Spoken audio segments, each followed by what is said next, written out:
The tires of the McLaren Senna hissed on the rain-slicked asphalt of the private drive, a silver dart slicing through the pre-dawn gloom of New York City. Inside, Malcolm Vexley loosened his Tom Ford tie. The ghost of Isabella's perfume, a cloying, expensive jasmine still clinging to the fibers of his suit. He was exhausted, but a familiar, smug satisfaction warmed him. He ran the city, he ran the markets, and he took what he wanted. As the grand Georgian-style mansion loomed, he pictured his wife, Evelina. Pregnant, beautiful, and waiting. He'd soothe her, of course. A new diamond bracelet from Graf, a promise of a weekend in the Hamptons, and all would be forgiven. It always was. The front door of the Vexley estate, a behemoth of oak and polished brass, opened silently before Malcolm could insert his key. The family's long-serving butler, Mr. Abernathy, stood in the cavernous, marble-floored foyer, his face a mask of impenetrable professionalism. Yet something was off. The air, usually warm and scented with the fresh lilies Evelina adored, was cold, sterile. A funereal stillness had settled over the house. The grand crystal chandelier, normally blazing with a light that spoke of limitless electricity and boundless wealth, was dimmed to a somber, penitent glow. Abernathy. Malcolm said, his voice a low rumble, meant to project effortless authority. "Is Evelina asleep? I hope the storm didn't wake her." "Mrs. Vexley is waiting for you in the conservatory, sir," the butler replied, his gaze fixed on a point just over Malcolm's shoulder. The subtle refusal to make eye contact was a tectonic shift in their 15-year dynamic. "She asked not to be disturbed until your arrival." A flicker of irritation pricked at Malcolm. Evelina waiting up was never a good sign. It meant a talk, a tearful catechism of his late hours and missed dinners that he would have to patiently endure before they could return to the comfortable status quo. He squared his broad shoulders, the fabric of his bespoke suit stretching tight. He was already composing his lines, a script of corporate emergencies and unavoidable obligations. He was a master of such performances. He strode across the checkerboard marble, his handmade leather shoes echoing with an unnerving clarity in the tomb-like silence. He passed the grand staircase, where a portrait of his father, Alistair Vexley, watched his approach with painted-on disdain. Even in oil, the man was judging him. Malcolm clenched his jaw and pushed onward. The conservatory was Evelina's sanctuary, her one claim on a house that was otherwise a monument to Vexley austerity. It was a breathtaking glass dome, attached to the east wing, a miniature climate-controlled jungle of exotic plants, collected from their travels, or more accurately from catalogues she perused while he was on business trips. It overlooked the meticulously sculpted gardens, which were now being lashed by the storm nature's fury, mirroring the one he was about to face. Tonight, however, it felt less like a sanctuary and more like a courtroom. The air was thick with humidity and unspoken accusations. Evelina was standing by a towering fiddle-leaf fig tree, her back to the door.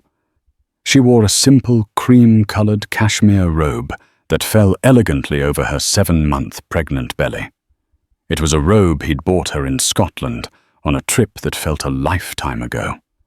Her blonde hair, usually styled in perfect glossy waves, was pulled back into a severe chignon at the nape of her neck.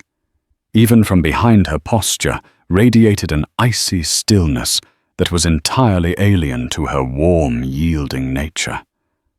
"Sarah," Malcolm began carefully modulating his voice to a tone of weary, apologetic affection. "I'm so sorry, darling.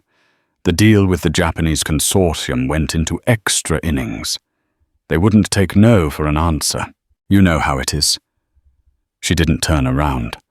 Her voice, when it came, was as flat and cold as the glass panes separating them from the storm. "Don't, Malcolm. Don't lie. Not anymore. I'm so tired of the lies." He stopped dead, his well-rehearsed apology dying on his lips. The bluntness of her words was a splash of cold water. "What are you talking about? It was a grueling negotiation." "Was it?" Finally, she turned. Her face was a mask of tragic composure. She was pale, her delicate features etched with a sorrow so deep it seemed to have aged her overnight. Her blue eyes, normally the color of a Santorini sky, were dark and stormy, matching the tempest outside. There were no tears. The terrifying absence of them spoke of a grief that had passed beyond weeping into a realm of hard, cold resolution. On the antique mahogany table between them, next to a wilting orchid whose petals had begun to brown, sat a single thick manila folder. It looked menacingly official. "I know where you were," she stated each word, a carefully placed stone, building a wall between them. "I know about the penthouse suite at the Carlisle, Suite 28A, the one with the view of Central Park. I know you've had a standing reservation every Tuesday and Thursday for the last 6 months. And I know about Isabella Dubois." The name hit him like a physical blow, knocking the air from his lungs. Isabella, the fiery, ambitious vice president from Omnicorp. Their affair had been a reckless, exhilarating game of corporate and carnal conquest, a game he thought he had played with masterful discretion, a secret vice in a life of suffocating public virtue. He had underestimated his wife, grossly. "Sarah, listen to me," he said, taking a step forward, his hands raised in a universal gesture of surrender. It was a lie, of course. He was regrouping, not surrendering. It was a mistake, a meaningless diversion, an error in judgment. It has nothing to do with you and me, with our family." "Our family?" she echoed, and a bitter, humorless laugh escaped her lips. It was a sound he'd never heard from her before, and it chilled him to the bone. "Our family is built on a foundation of your meaningless diversions. This wasn't the first, Malcolm. I know about the gallery assistant in London, the ski instructor in Aspen, the wife of your board member, for God's sake. I ignored them. I told myself it was the price of being Miss Vexley. But this was different. This wasn't just a betrayal of me. It was a betrayal of our son." She gestured to the ominous folder on the table. "I hired a man. A very good one. Mr. Gable. He's far more competent than the corporate spitters you employ to ruin your competitors. He's discreet, professional, and unbelievably thorough." Malcolm's blood ran cold, then hot with rage. The sheer audacity of it. His wife, his quiet, gentle, society-approved Evelina, hiring a grubby private investigator to spy on him. It was a profound violation of the unspoken rules of their world, a violation of his control. "You had me followed. You brought a stranger into our lives, into our marriage," he demanded, his voice dropping to a growl. "You brought Isabella Dubois into our marriage first." She countered, her voice unwavering, her hand instinctively resting on the swell of her belly, as if drawing strength from it. "I was merely documenting the guests you had already invited. I had to protect my own interests, and our child's." She picked up the folder. Her hands were perfectly steady. She didn't open it to show him grainy photos or hotel receipts.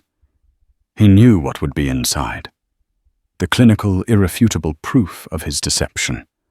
Instead, she slid a set of thick, cream-colored documents from within the folder and placed them on top. The paper was heavy, expensive. He recognized the letterhead immediately. It was from Renford Stern and Landon, her father's law firm, the most feared litigation firm in the state. At the top of the first page, in stark, bold letters that seemed to shout in the quiet room, were the words, "Petition for dissolution of marriage." The world tilted. Malcolm stared at the papers, his mind refusing to process the reality. Divorce.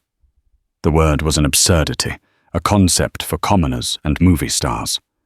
Vexleys didn't divorce. They endured. They compartmentalized. They maintained the facade for the sake of the dynasty. The dynasty was paramount. "This is insane," he breathed, the sound swallowed by the cavernous room. "You're emotional. You're pregnant. You're not thinking clearly. We can fix this. I will end it with her. Today. It's over." "It's over, all right," Evelina agreed. "We are over. You're pregnant with my son, our son." He pleaded, the first cracks appearing in his composure. "You want to bring him into a broken home on a whim. Because I made one stupid mistake. One." She shot back, her icy control momentarily breaking to reveal the molten fury beneath. "This wasn't one mistake, Malcolm. This was 6 months of calculated deception. While I was at home, suffering through morning sickness, you were choosing wine at Daniel with her. While I was picking out colors for the nursery, you were buying her jewelry from Cartier.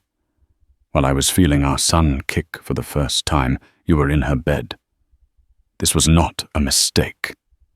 This was a choice. You chose her day after day.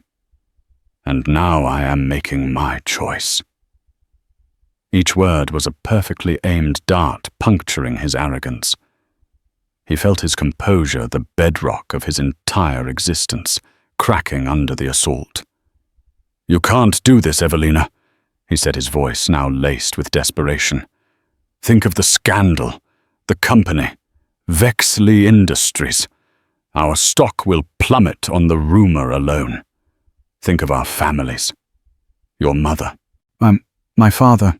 "I have thought of everything," she interrupted coolly. "That's the difference between you and me, Malcolm. You think of the moment of gratifying your own immediate needs. I think of the future. My future. My son's future." He lunged for the papers, a primal need to physically destroy the offending documents taking over. "I won't sign them. I will never sign them. This is my son you're carrying. I'll fight you. I'll drag this out for years. I will bury you in legal fees. You'll get nothing. Do you hear me? Nothing." Evelina didn't flinch at his outburst. She simply watched him, a look of profound, soul-deep pity in her eyes. It was a look that infuriated him more than her anger. "Oh, Malcolm, you poor foolish man. You still don't understand." She let the silence hang in the air, thick with the scent of damp earth and dying flowers. He stood, panting. The divorce papers clutched in his fist, his world tilting violently on its axis. Then she delivered the twist, the blow that would shatter not just their marriage, but his very identity. "I don't need you to sign them to get what I want," she said, softly, her gaze dropping to the crumpled papers in his hand, and then back to his face. "This isn't just about the divorce. This is about everything that comes with it. And according to the prenuptial agreement that your father's lawyers drafted to protect you from gold diggers, the infidelity clause is quite specific." He vaguely remembered the prenup, a fortress of legal jargon designed to protect the multi-generational Vexley fortune. He had barely glanced at it arrogantly, assuming it would only ever be a weapon for him to wield. "The clause grants me a significant settlement, of course," she continued, her voice as precise as a surgeon's scalpel. "A pittance for you, I'm sure, but more than enough for me to live comfortably. But it's the other part that should concern you. The part about moral turpitude, a proven pattern of behavior that demonstrates a character of depravity. Your father's lawyers love their dramatic flair. It has a direct impact on parental fitness and, more importantly, on corporate stewardship. She paused, letting the legal jargon sink into his panicked mind. "And here's the real problem for you, Malcolm," she said, her voice dropping to a near whisper, a whisper that carried the force of a hurricane. "Mr. Gable, my very thorough investigator, wasn't just looking into your affair with Ms. Dubois. He started looking into why you needed to have an affair with her, specifically. An affair with a VP from a rival company you were actively trying to acquire. He got curious. So he started looking into your accounts, the secret ones, the ones in the Cayman Islands that you use for your corporate black ops." Malcolm felt the floor drop out from under him. His blood turned to ice water. Those accounts weren't for mistresses. They were for something far more dangerous. They were the secret slush fund for Vexley Industries, the grease that kept the wheels of their global empire turning through bribes, illegal acquisitions, and hostile takeovers. It was the original sin of the Vexley fortune, a legacy of corruption managed by his father, Alistair, and recently passed down to him. Evelina saw the raw panic in his eyes, the mask of control utterly obliterated. She pressed her advantage mercilessly. "He found a payment," she said, her voice clinical. "A very large one, transferred from one of your Cayman accounts to a shell corporation registered in Panama. From there, the money was funneled to another account, one belonging to Isabella Dubois. It was $5 million, Malcolm." She took a deliberate step closer, her presence in the room suddenly immense, eclipsing his. "I don't think that was hush money, was it? Or a lover's gift? It was a payment, a fee. For what? Corporate espionage. Was she feeding you proprietary information to help you decimate her own company? Omnicorp. Did you use that information to orchestrate your hostile takeover last month?" She leaned in her face inches from his, her voice now filled with a chilling mixture of fury and revelation. "So you see, this isn't just a divorce petition. It's an indictment. You can fight me. You can try to drag my name through the mud. But the moment you do, the moment your lawyers file the first motion to contest this folder, the real folder, the one with bank statements, wire transfers, server logs, and a sworn affidavit from a very cooperative Ms. Dubois, who suddenly fears she's an accomplice to wire fraud and market manipulation. It all goes to the district attorney's office and to the SEC. She finally stood back, her devastating speech concluded. She looked at the man she had once loved, now reduced to a cornered animal, trembling and exposed. "So you have a choice," she declared, her hand resting protectively on her unborn child. "You grant me a quiet, swift divorce. You give me full custody and the settlement we both know I'm entitled to. You walk away and let me raise my son in peace. Or you can hold on to your pathetic pride, and I will burn the entire Vexley empire to the ground with you and your father in it. Your choice. You have 24 hours. With that, she turned her back on him and walked out of the conservatory, her footsteps silent on the marble floor. She left Malcolm Vexley standing amidst the wilting flora, the divorce papers in his hand, now feeling as heavy as a death sentence. The scent of jasmine had been replaced by the stench of scorched earth. The 24 hours Evelina had given him ticked away like a time bomb, wired to the foundations of his world. Malcolm didn't sleep. He didn't eat. He paced the length of the silent, cavernous penthouse, the glittering lights of Manhattan, a mocking panorama of a kingdom he was about to lose. The divorce papers lay on his antique desk, a white flag of surrender he couldn't bear to wave. His first instinct, the one honed by a lifetime of Vexley privilege and power, was to crush her, to unleash his legal team, a pack of wolves in Xenia suits who specialized in scorched earth litigation. He envisioned burying Evelina in motions, depositions, and injunctions until she begged for mercy, until she was financially and emotionally ruined. But she had outmaneuvered him with breathtaking audacity.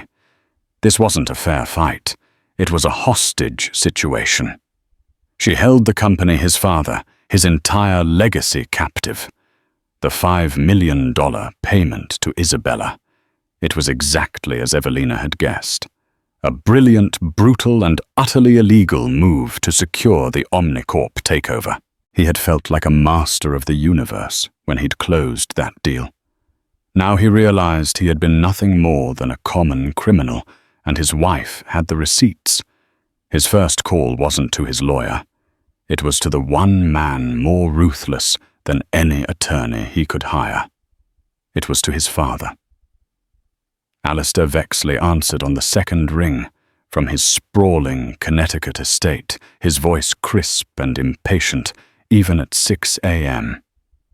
"This had better be the most important call of your life." "It might be." Malcolm said the words, tasting like ash. "She knows," he stated, foregoing any preamble. "Evelina. She knows everything." He laid it all out, his voice a low monotone of defeat. The private investigator, the divorce, the infidelity clause, the moral turpitude. He watched as the first rays of dawn struck the spire of the Freedom Tower, a spear of light in the grey sky. When he got to the $5 million payment wired to Isabella, the line went silent for a long moment. Malcolm could picture his father's face, not showing panic, but the cold, calculating fury of a chess master whose opponent has just made an unexpected, game-changing move. "The girl was a loose end," Alistair finally said, his voice as cold and unforgiving as a winter sea. "I told you to handle her with cash untraceable. You used a wire transfer. You got sentimental sloppy." "Sentimental I was closing the biggest deal of the year." Malcolm shot back, a spark of his old fire returning. "A deal you pushed me to win at any cost." "There are costs and there are costs, boy," Alistair snarled. "You broke the cardinal rule, never give them leverage. You let the wife get the upper hand. So what does she want?" "What's the ransom?" "A quiet divorce. Full custody. The settlement from the prenup." "Give it to her," Alistair said instantly, decisively. "Cut her loose. A one-time payment is cheaper than an SEC investigation. We'll absorb the loss. Then we begin our own campaign. We'll leak a story to the Post about her having an affair with her tennis coach. We'll find a maid to say she drinks heavily. We'll paint her as an unstable, gold-digging hysteric. We'll ruin her reputation so thoroughly she won't be able to order a coffee in this town without being sneered at. By the time the custody battle comes, she'll be deemed an unfit mother, and we'll get the boy." Malcolm felt a wave of profound nausea. This was the Vexley way. Not to solve problems, but to obliterate them. To scorch the earth so nothing could ever grow there again. He thought of Evelina, of her quiet strength, her dignity, even in her pain. He thought of the child she carried, his child. To subject them to that kind of public vivisection felt monstrous. "No," Malcolm said the word, emerging from a place of deep, unfamiliar conviction. "What did you say to me?" Alistair's voice dropped to a dangerous, threatening low. "I said no," Malcolm repeated, a new resolve hardening his voice. "We are not going to destroy the mother of my son. We are not going to drag an infant through that kind of filth. There has to be another way." "You've gone soft," Alistair spat in disgust. "Fine. You want another way? Find a weakness, a pressure point. Everyone has one. The wife, the PI, the mistress. Find it and squeeze until they pop. I'll make some calls. The PI Gable, you said he'll find his license under review and a full IRS audit on his desk by noon. The girl Dubois will find her career prospects globally extinguished. We'll handle the peripherals, but you, Malcolm, you need to handle your wife. Remind her of the life she'll be giving up. The prestige, the power, the protection of our name. Remind her that the Renford name is old and respected, but the Vexley name is feared." Alistair hung up, leaving Malcolm in a silence that felt more damning than the shouting. His father's plan was clear, a campaign of intimidation and destruction. He was to handle Evelina.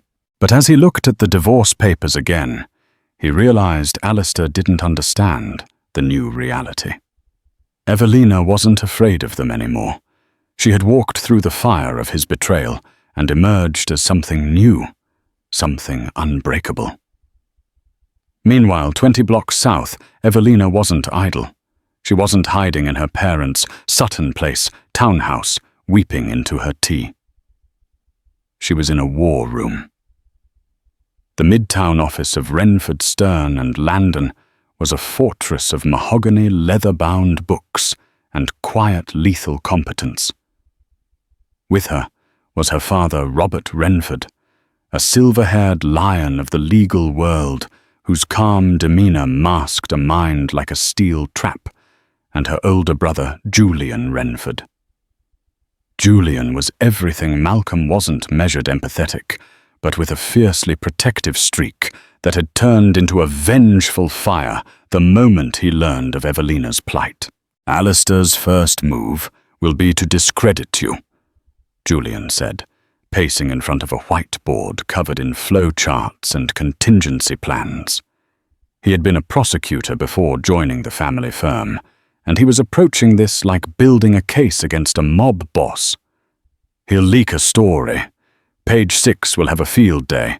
They'll call you bitter, greedy, unstable." "Let them," Evelina said, calmly, sipping a cup of chamomile tea. Her pregnancy had given her a strange, serene focus, a clarity that cut through the noise of her emotions. The petty dramas of high society seemed meaningless now. "Our narrative is stronger. Pregnant wife leaves philandering criminal husband. That's a headline that writes itself. They can throw mud, but I'm holding a nuclear bomb. The public will side with the mother."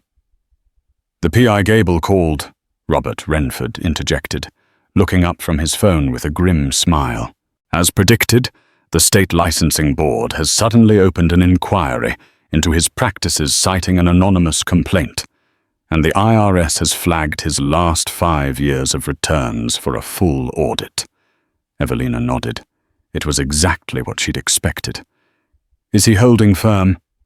"Gable is an old day, my dear," Robert said, pride in his voice. "He's been threatened by bigger monsters than Alistair Vexley. He moved all his sensitive files, including your copies, to a secure off-site server the moment he took the case. He knew this was coming. He's clean, and he's not intimidated." The real wild card was Isabella Dubois. After Evelina's investigator had approached her, not with threats, but with a calm, clear presentation of the evidence of wire fraud and conspiracy. She was embroiled in Isabella, had been terrified. Her ambition had led her into a trap. Evelina, through her lawyers, had offered her a way out. Cooperate fully, provide a sworn affidavit detailing Malcolm's and Vexley Industries' actions, and Renford and Stern would arrange for an immunity deal with the DA's office. The alternative was to face the wrath of the Vexleys and a federal prison sentence alone. Isabella, ambitious but not stupid, had agreed. A dedicated encrypted conference line buzzed. It was Isabella, her voice shaky and thin. "He called me," she whispered the sound, tinny and full of fear. "Malcolm, he offered me $10 million to disappear, to sign a statement saying I lied about everything that I was extorting him." "What did you tell him?" Julian asked, his voice sharp. I told him I'd think about it.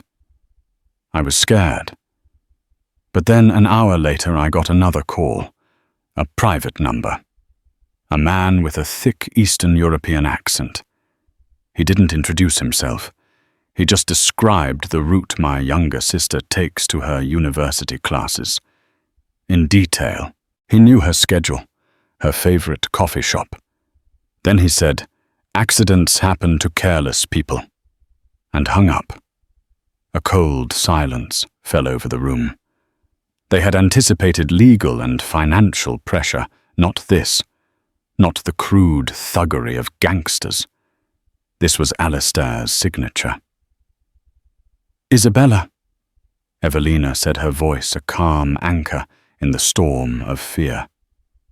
"Listen to me very carefully. You and your sister are in danger. We anticipated this might be a possibility. We have a private security team. They are 10 minutes from your apartment. They will escort you both to a secure corporate apartment we have arranged. Do not talk to anyone else. Do not open your door. We will protect you." After the call ended, Julian slammed his fist on the mahogany table. "This is Alistair. This has his stench all over it. He's not just trying to discredit you, Sarah. He's trying to bury the evidence by intimidating a federal witness. This is a new felony." Evelina looked at her father, her calm demeanor hardening into steel. "This changes things. The threat against Isabella proves their state of mind. It proves they will go to any lengths to conceal the primary crime. We can't just hold this as leverage anymore." Robert Renford nodded slowly, his expression grim. "I agree. A threat against a federal witness takes this to a new level. It's time to stop playing defense. It's time to launch a preemptive strike." He looked at Julian. "Leak the photo." Back in his penthouse, Malcolm was trying to piece together a counterattack, but he was flying blind. His usual weapons, money, influence, fear, were proving ineffective. He tried calling Isabella again, but the number was disconnected. He knew what that meant. Either she'd taken his money and run, or Evelina had gotten to her and neutralized her.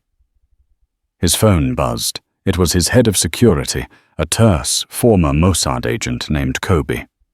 "Sir, we have a problem, a significant data breach." "What are you talking about?" Malcolm demanded. "Our corporate servers are impenetrable." "It's not corporate, sir. It's personal. Photos, videos from your personal cloud account, the private one you linked to your phone." Malcolm's heart hammered against his ribs.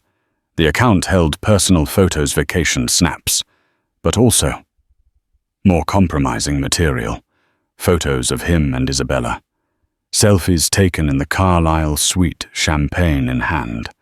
Careless, arrogant digital trophies of his conquest. He had thought them secure, hidden behind layers of passwords. "Who has them?" Malcolm gritted out, a cold dread creeping up his spine. "We don't know the source of the breach, but we know where they've been sent." Kobe said, his voice grave. "To every major news outlet in the city. The Times, the Post, the Journal Gawker, TMZ. All of them.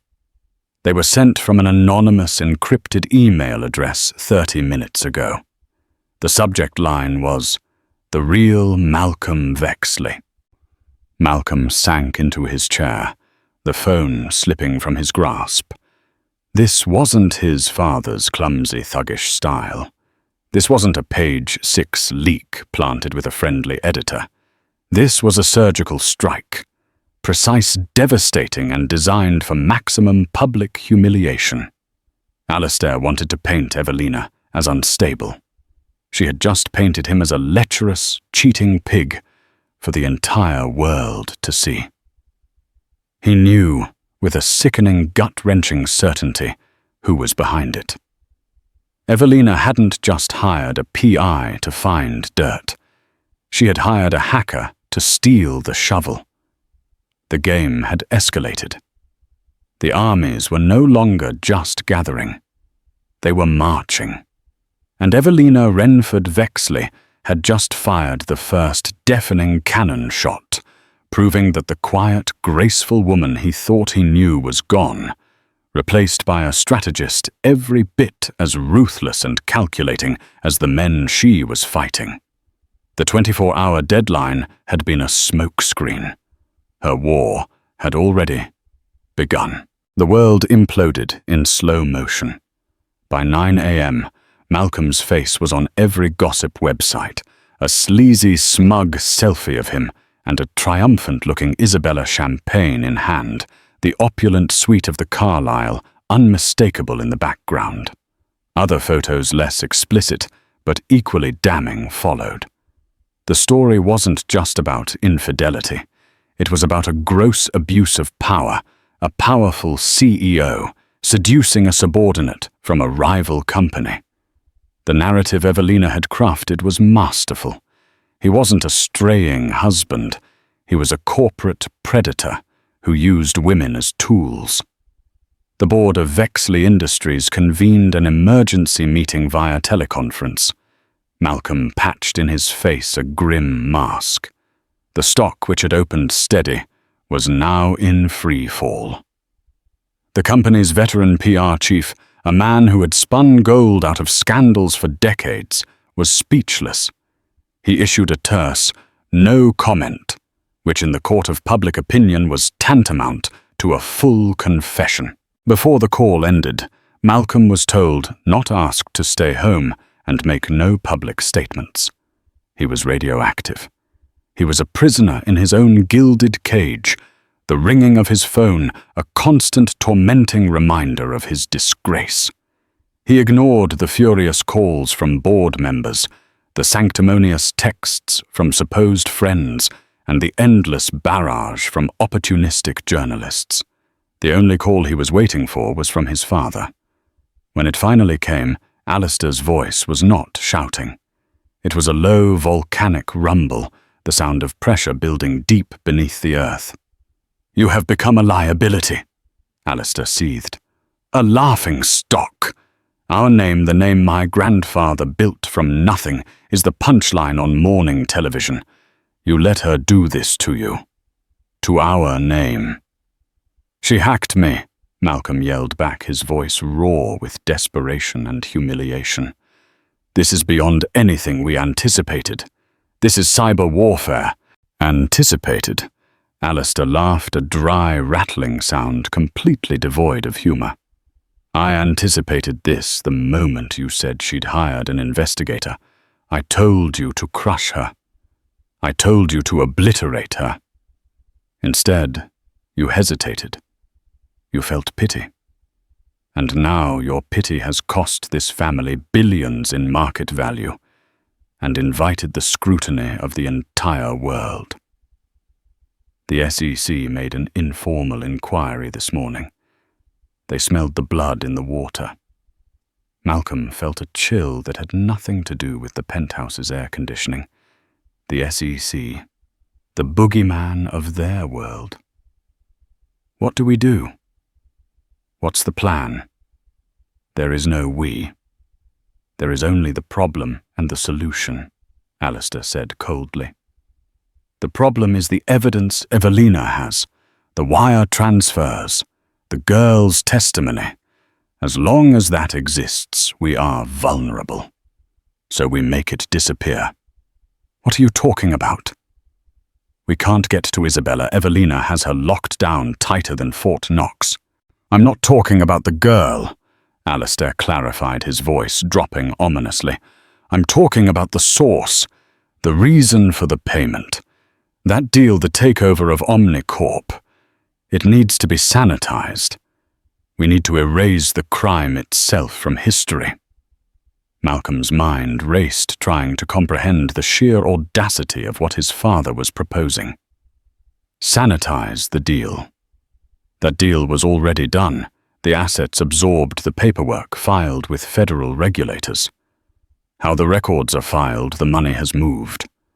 I have already initiated the protocol, Alistair explained, as if discussing a routine maintenance check on a yacht. Our offshore team in Geneva and Panama is creating a new narrative, a backdated paper trail. It will show that the $5 million was not a payment for corporate espionage, but a legitimate finder's fee paid to a third-party consultant based in Liechtenstein, who then, for his own reasons, paid Ms. Dubois. It's messy, it's expensive, but it's defensible. It muddies the water enough to create reasonable doubt. A third-party consultant. Who? Malcolm asked, bewildered. A man who exists only on paper. A ghost in the machine. A convenient phantom who will take the fall and then vanish into the digital ether once his purpose is served. This was the dark heart of the Vexley machine. Not just a company, but a shadow state with its own army of accountants and lawyers capable of rewriting history.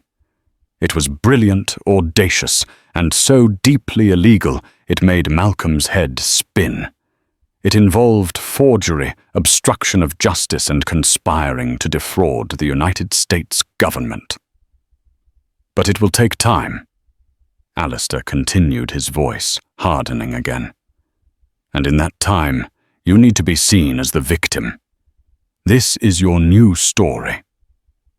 Your wife has launched this vicious smear campaign because you discovered she was unfaithful and you asked for a divorce.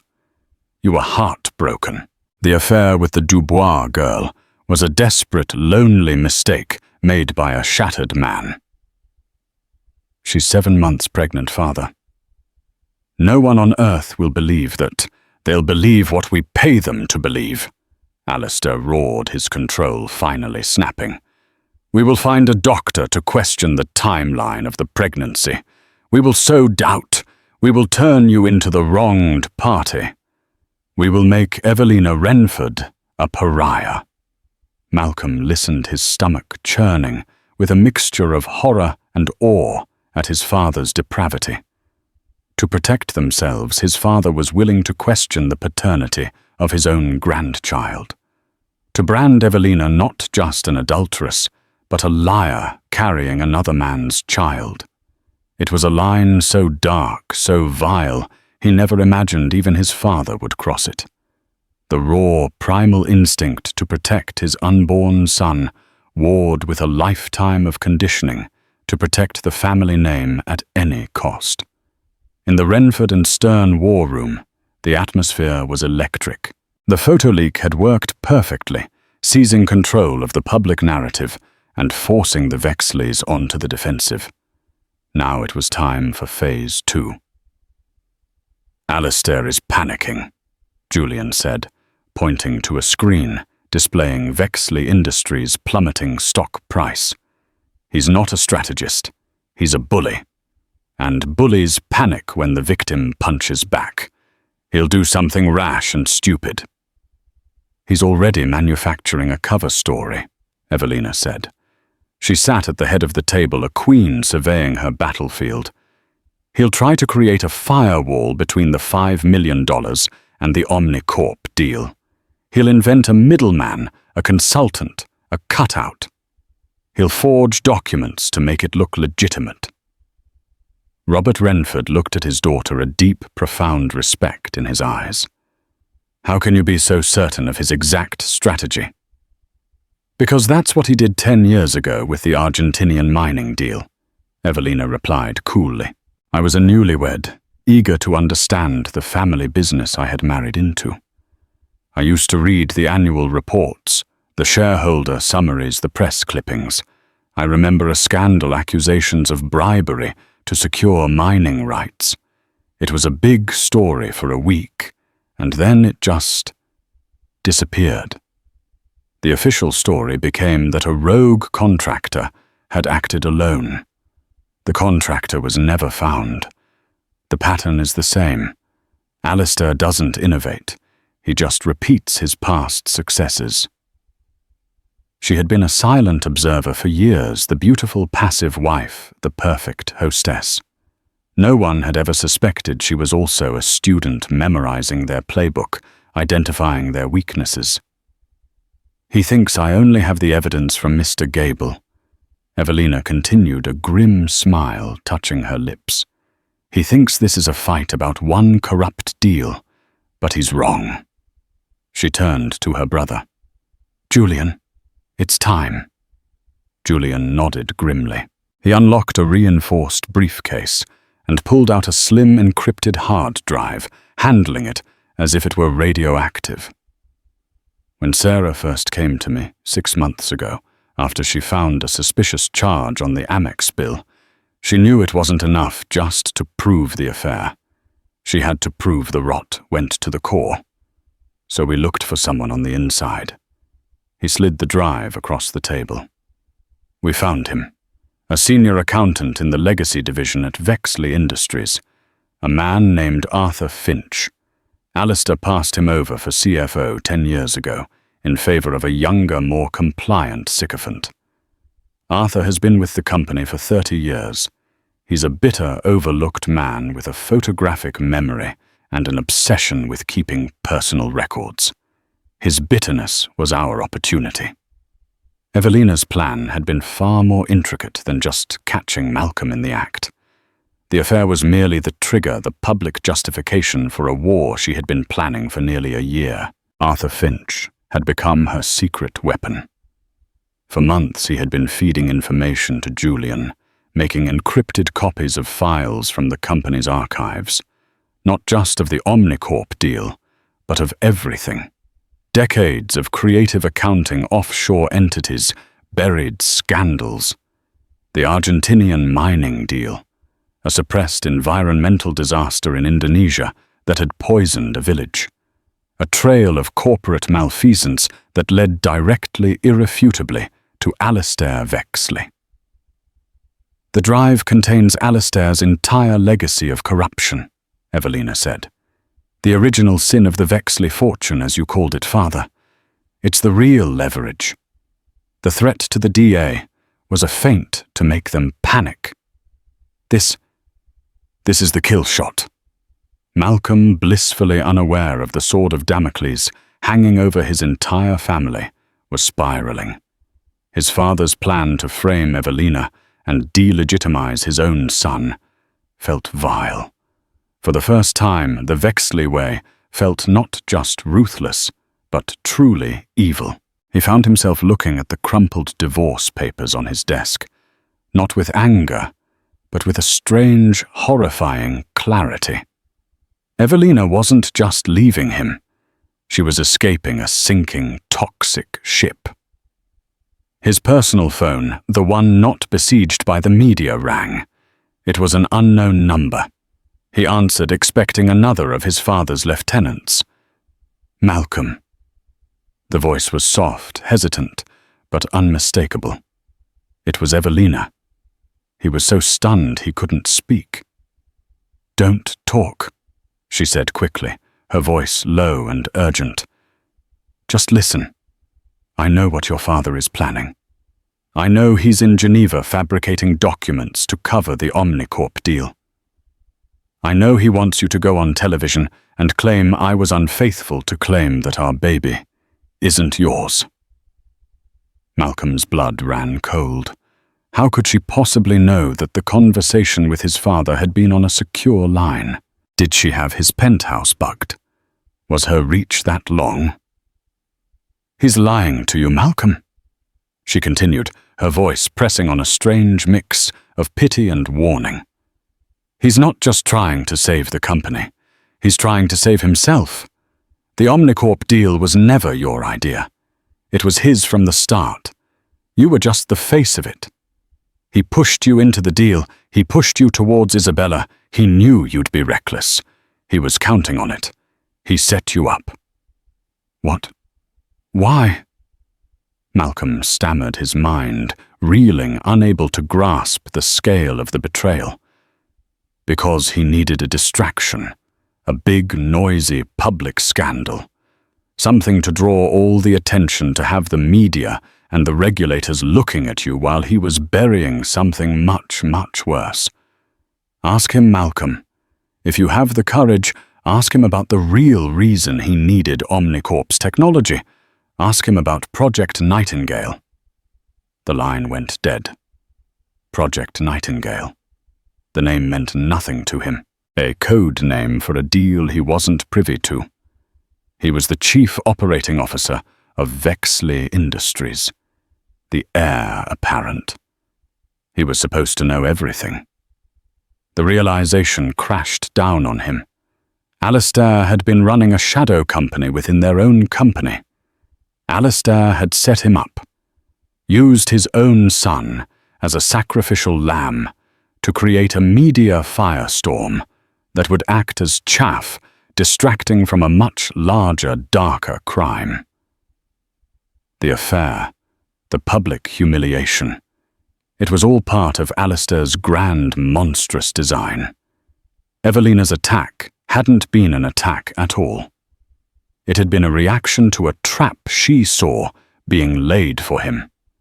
The rage that filled Malcolm was pure and white-hot. It wasn't the petulant anger of a man who'd been caught. It was the elemental fury of a son betrayed by his father.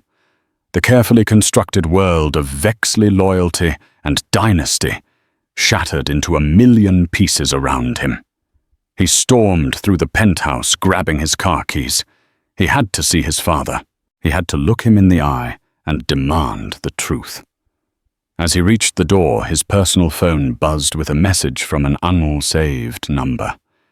It was a single image, a sonogram, a grainy black and white picture of the child at the center of this maelstrom. Beneath it, a simple line of text from Evelina. He has your chin.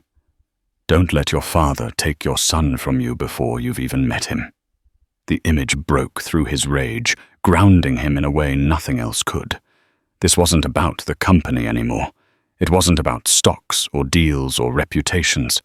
It was about the sins of the father and the future of the son. Evelina hadn't just given him a warning. She had given him a choice.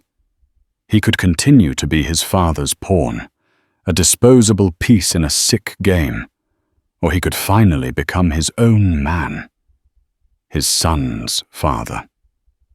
He left the penthouse not to confront Alistair in a fit of blind rage, but with the cold, deadly purpose of a man who finally understood the real war he was in. And he knew with terrifying certainty that his only potential ally was the woman he had just betrayed. The drive to Alistair Vexley's Connecticut estate was a crucible of fury. The web of lies he had inhabited, family loyalty, dynastic duty, had been torn away, leaving only the raw, ugly truth of his father's betrayal. Malcolm wasn't just angry. He was reborn in the fire of that knowledge. He found Alistair in his baronial study, a room of dark wood and the suffocating smell of power. His father was on the phone, a portrait of calm command, directing his shadow army to rewrite history. Alistair motioned for him to wait, but Malcolm's patience was gone. He walked to the desk and stood there, silent and radiating a cold fury that finally made his father end the call. "Good," Alistair said, mistaking his son's stillness for resolve. "You've pulled yourself together. I've already planted a story with the journal. It paints you as a man manipulated by an unstable wife." Malcolm ignored the tumbler of scotch his father offered. "What is Project Nightingale?" he asked, his voice dangerously quiet. Alistair's composure flickered for a fraction of a second. "A minor R&D initiative. It doesn't concern you." "Don't lie to me," Malcolm's voice sliced through the air. Evelina knows the name. The Omnicorp takeover was never about market share. It was about their AI surveillance software. That's Nightingale, isn't it? A program so dirty you were willing to sacrifice your own son to create a smokescreen. Alistair rose, his towering frame exuding the menace that had controlled Malcolm his entire life. I did what was necessary to protect this family, to protect the Emma that will be yours. You showed weakness, so I used your weakness as a tool. We survive, at any cost. So it's true. Malcolm breathed the confirmation, a blow to the chest. My disgrace was just the cost of doing business for you. A calculated risk. Alistair corrected his voice, dripping with contempt. One that would have been unnecessary if you had the spine to control your own house. In that moment, Malcolm saw his father with perfect clarity. A tyrant so consumed by power, he would burn his own kin to keep his throne. The lifetime of fear he held for this man curdled into pure disgust. Evelina has everything, Malcolm said, savoring the words that would end his father's reign. And I don't mean just the Omnicorp deal. She has it all. The Argentinian mine, the Java Sea disaster. 30 years of your filth handed to her by a man named Arthur Finch. The blood drained from Alistair's face. The name Arthur Finch was a ghost, a discarded servant he never imagined would have the power to haunt him. She has an encrypted hard drive, father. Malcolm continued, pressing his advantage. Her finger is on the button. The moment you move against her, she sends it all to the Department of Justice. It's not just the SEC, it's racketeering. It's decades in prison. Checkmate. Alistair sank into his chair, the magnificent posture crumbling, the illusion of power vanishing. He looked small and old. What does she want? He whispered, the fight gone from his voice. She doesn't want to destroy the company. Malcolm said, the answer hanging in the air. She wants to cleanse it. The negotiation took place in a closed-off wing of the Metropolitan Museum of Art, surrounded by the silent, judging eyes of ancient history. Evelina was there, a serene and powerful figure, flanked by her father and brother. Malcolm stood alone, the bridge between the two worlds. Alistair was not present. His reign was over. Here are my terms, Evelina stated, her voice clear and steady in the vast gallery. They are not negotiable. What followed was not a negotiation, but a surrender dictated with surgical precision. First, Alistair Vexley would immediately resign from the board, citing health reasons. His entire share portfolio would be placed into a blind trust for his grandchild, Alexander Renford Vexley. He was to have no further influence over the company. Ever. Second, Malcolm would publicly accept full responsibility for the affair and the divorce. A formal, unequivocal apology drafted by Evelina's team would be issued to her and the shareholders. Third, the divorce would be swift and quiet. Evelina would receive her full settlement and sole physical custody of their son. Malcolm's visitation rights would be contingent on his unwavering cooperation. Fourth, Malcolm would become CEO of a reformed Vexley Industries, but his power would be checked by a new independent ethics committee on the board.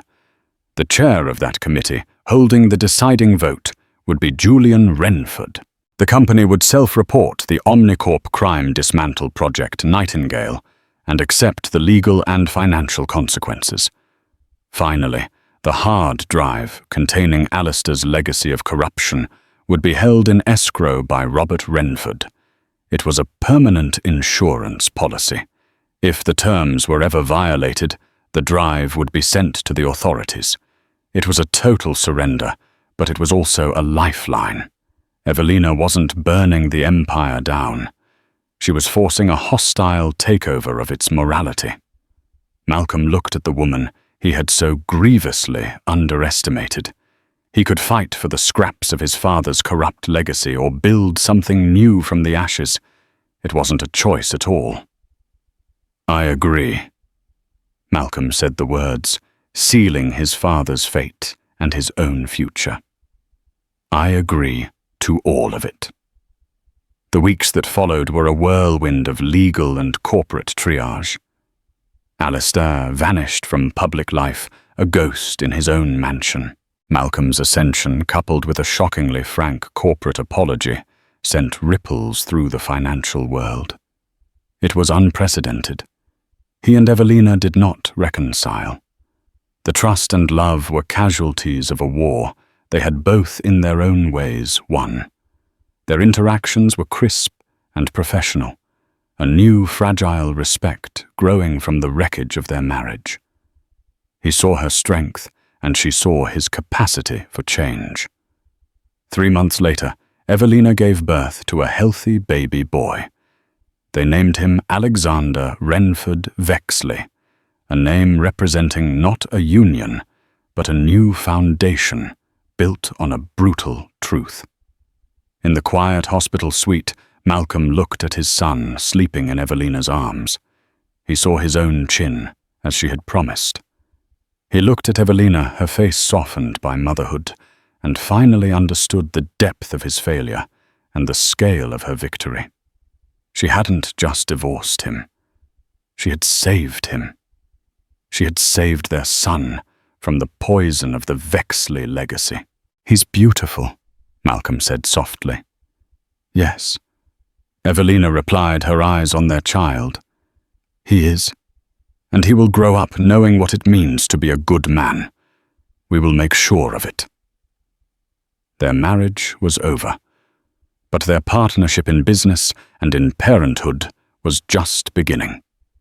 It was not a love story, but something more resilient, a treaty signed on a battlefield, a promise to build a better kingdom for the heir they both served. What a journey. We started with the ultimate betrayal, a billionaire, a mistress, and a wife at her breaking point. But what unfolded was so much more than a simple affair. It was a war for a dynasty. We saw Evelina transform from a victim into a master strategist, proving that true power isn't about wealth, but about courage and conviction. We saw Malcolm forced to confront the sins of his father and choose between a corrupt legacy and an uncertain future. This wasn't just a story of divorce. It was a story of rebirth. An empire was brought to its knees not by an outside force, but from within, by a woman who refused to be a casualty. Do you think Evelina's actions were justified? Was her plan a cold-hearted revenge plot, or a necessary act to protect her child? Let me know your thoughts in the comments below. If you were captivated by this tale of high-stakes drama and intricate twists, please show your support by hitting that like button. Sharing this video with someone who loves a story of powerful karma, and most importantly, subscribe to the channel for more millionaire dramas that feel just like real life. Click that notification bell so you don't miss the next story.